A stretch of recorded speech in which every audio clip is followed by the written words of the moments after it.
Hey guys, this is Tia from Nail Dip Studio, and I have a fun video for you today. We're going to be playing in a little paint, a little acrylic paint. So I got these paints from Walmart, and you can get them from Walmart or Target or even at Michael's. And they're usually somewhere around like 40 cents in some cases, and they could be upwards of like 80 or 90 cents. So you're not spending a lot. But one of the things that I like to do every now and again is before I apply my top coat to my dip manicure, I sometimes like to add a little simple design. And so I know it's the end of summer, but I recorded this video at the beginning of summer and forgot to upload it. So I wanted to show you guys this simple yet easy design. But before I do that, you see this little glass dish that I have right here? It's actually a candle lid. And the lid itself has a flat surface. And so I like to use that for my nail art. So I will add my dots of paint to the back of that candle lid. And yeah, I'll play around with it and do some fun little designs and stuff like that. So if you have any old candles that you're about to toss out, repurpose that lid for your nail art, especially if you have that. They make it, it's just the perfect little dish. And it's very sturdy because it also has legs to it. So you can actually, place it on your table and you don't have to worry about it sort of falling over or anything like that. So I like to do that. So what I'm doing here is I'm just grabbing, taking each one of the actual individual acrylic paints and putting them on the actual dish. And what we're going to do is we're just going to grab, I think I had maybe about 6 different colors, and I'm going to play around with those colors interchangeably as we sort of go through this tutorial. But this is going to be very simple, very easy, and you can do this on any color, using any color, any shades that you have. This would look amazing if you have the shade that I have, like Cream and Sugar or Flawless or Interview. You can play around with it. It can go in any shades, but I like doing this every now and again just to give me a little pop. Sometimes I want to be a little risque with my nail designs, but you have to be mindful because I have short nails, and if you fall in the same category, we don't want the nail design in itself to be too murky or too much of a distraction. You want to add just enough where you strike the right balance between having short nails while also highlighting and showcasing the design without sort of overshadowing or overpowering the nail, because sometimes you can put too much stuff on the nail, especially when it's short, and it takes away from the effect.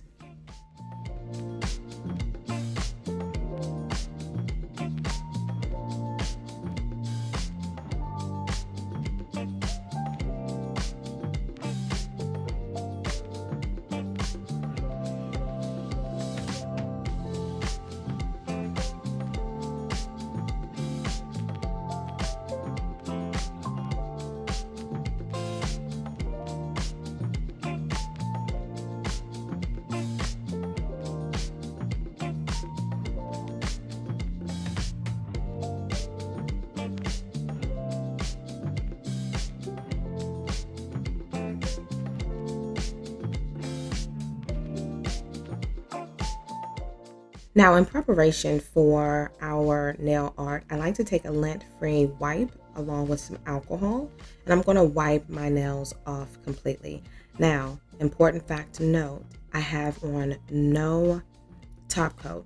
It's just literally me filing, buffing, washing my hands, coming back, and now I'm really prepping them for the nail art, and I'm wiping them down in such a way because as soon as that nail art, that acrylic paint dries, we're going to apply 2 layers of that top coat, whether it's the traditional liquid or the gel top coat. We're going to apply 2 coats of that. So I want to make sure that I don't have any dust, any debris on my nails. Also, as you can see in the upper right hand corner, I have a small cup of water. And I have that there because these acrylic paints are water-based. And so as you are sort of creating your designs, and let's just say I grab my first color, Once I'm done grabbing that color, grabbing that shade, I'm going to dip that brush into that water to remove that color so that I don't transfer that shade to the next, because we're going to have multiple shades on. And I'm only going to be focusing on 4 fingers, 2 from the left, 2 from the right. And we're going to play around with some different colors and just make this a little playful and fun. Now, the great thing about abstract design, in my opinion, is that the mistakes make the best nail art. Those things, sometimes when you're too rigid and you're trying to like make it perfect, it's the imperfections that make the design perfect, in my opinion. So I'm going to grab and play around with my purple, and I'm just going to draw a line simply down the center of my nail. Not quite at the midpoint, but just shy of the midpoint. And again, I'm doing that for a pop, for a flare. We're going to do something a little abstract-y today. So there's really no rhyme or reason, just more so how I'm feeling and how I'm looking at it from my point of view, and whether or not I like it will determine whether or not it stays on my finger. Which is why I like to use the water-based colors, because if you don't like it, I can simply just grab paper towel, a little water, wipe everything off, no harm, no foul. And I've done that many times. And so this is why I like to play around with the acrylic colors. Now, as you can see, I'm grabbing different shades, and we're just grabbing and placing a short line on the nails just to create the starting point of the nail art. And you'll see as we sort of transition in how this will look. Now, again, only doing 2 fingers per hand. Now that, for me, that's a lot. I don't want to have a design on off hands. But if this is something that you want, by all means, proceed. But you want to make sure too that when you have your nail brushes, like your nail art brushes, that you have different ones for different things. As you perfect and get more comfortable with playing with and sort of, drawing on your finger, then you can enhance and increase your brush sets, because you may need different tools for different nail art pieces. But for the most part, you should have a thin designer brush, a thin detailer designer brush. And when I say designer, I mean as you are the designer, so you would have a designer brush for you. And that brush should be very thin and something that feels good in your hand. Number 2, play around with positioning. As you can see, I'm using my left hand, but my left hand is my non-dominant hand. And so because of that, you see how I'm holding the brush? I'm holding it in such a way that I still have control, but I'm able to place that line where I want that line to go. And again, you will start to figure out how to do that over time.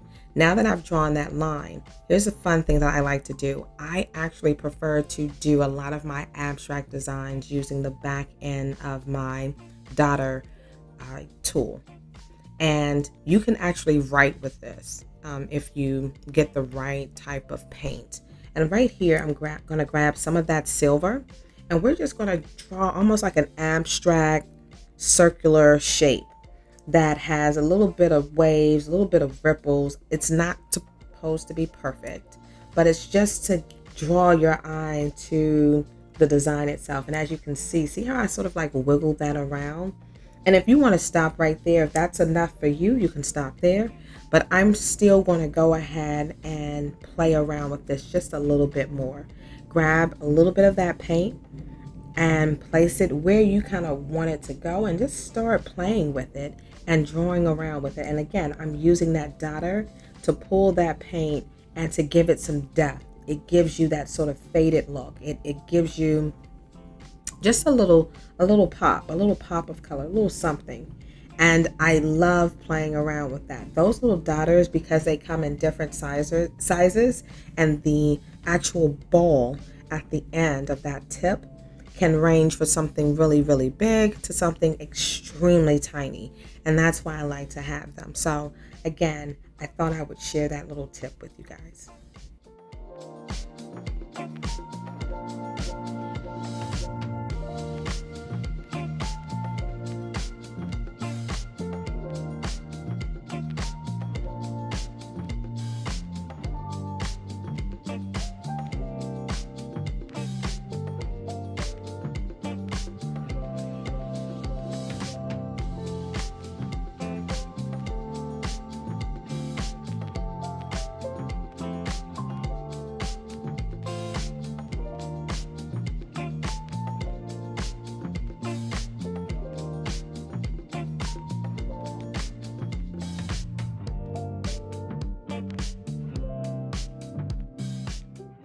Hey guys, so one of the things that I also want to point out is that you want to let your paint dry in between your abstract layers. By letting that dry, you don't have to worry about your paint bleeding or running into the other color. It will actually settle once it's dry, and so it won't move. You won't have any of that transfer of paint. The other thing that I want to point out to you is that I have different tools at the ready. And I have that because I want to make sure that if I use a tip that is maybe too small, then I will grab the opposite end that it's a little slightly bigger. And you want to have just a couple of tools at the ready so that you're not delaying your design process, because you don't want to have the paint that's on your glass tray dry out. So having your tools right there by your side is an important tip to have. Next, as I dip my pointer tip into my paint, if you notice, sometimes I will tap it on the side before I remove it from the actual glass dish. And I'm doing that because I don't want to have too much paint. My goal is to put my dots on and to put them in a place where I like it. It's pleasing to me. And that when I see the design, it does resonate. It pays off. It gives me what I'm looking for. And so I like to look at it and, turn it from side to side because I want to see the angles. Because again, this is something that I'm going to be wearing, and I don't want it to be anything that would be too awkward. I want a little bit of fun and pizzazz without flooding my nail with this sort of monstrosity of a design, if you will. And again, sometimes just having a very simple yet abstract design is fun. It's fun to play with. And so every now and again, I like to do that. And so again, it doesn't take a lot of tools. If you don't have a dotter like this, you can always use the back of a pen, a ballpoint pen, or a pencil. You can also even use a paper clip or a safety pen, if you have that, to actually create some of these designs. So again, I just thought I would share a very easy and simple tutorial. As you can see, I'm just using different tools to create different designs, different components. The size range varies with my dots, but I'm not trying to do anything too crazy. Just a little something so that when I go out, grab a drink here or there, it's not just the flat pink. It has a little pop, a little flair to it. And what I'm going to do is I'm going to let that sit and settle, and then I'm going to apply my 2 layers of top coat.